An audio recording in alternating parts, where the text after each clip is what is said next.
Rano je jutro nad rijeku Krku prosulo svoje koso svjetlo. Snježne planine koje Krku hrane svojim vodama nadvisuju oporu krševitu visoravan, kroz koju je rijeka usjekla sebi put.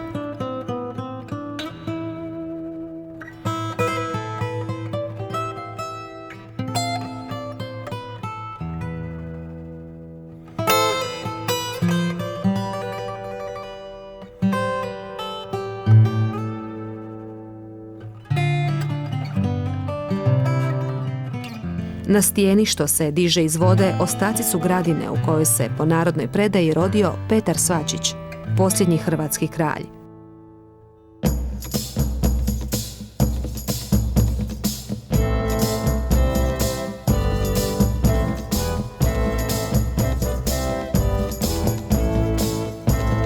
Stari grad Kamičak rodno je mjesto više hrvatskih velmoža, među njima i Jurija Utješanovića, kardinala i vrlo utjecajne osobe na dvoru kralja Zapolje.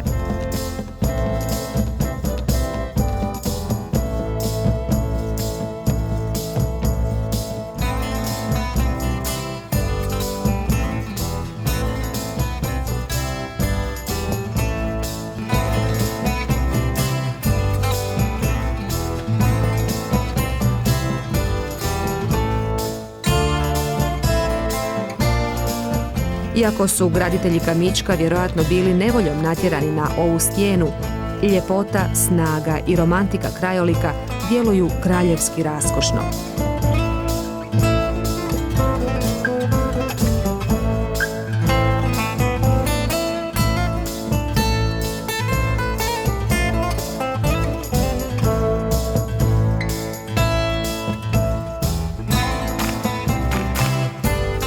Kako se ovdje spavalo i budilo, kako se putovalo rijekom ili izdaleka po kamenjaru, pješice ili na konju i kako je to izgledalo kada je u dvoranama iznad vode Krke odjekivala glazba u svjetlo svijeća.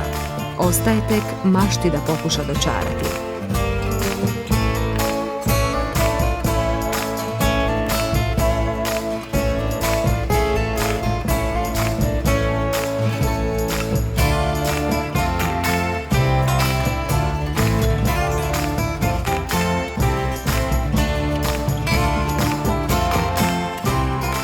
No dalek šum roškog slapa i pogled na stijenama okruženu rijeku svakako su stanovnicima Kamička bili zadovoljstvo i nadahnuće.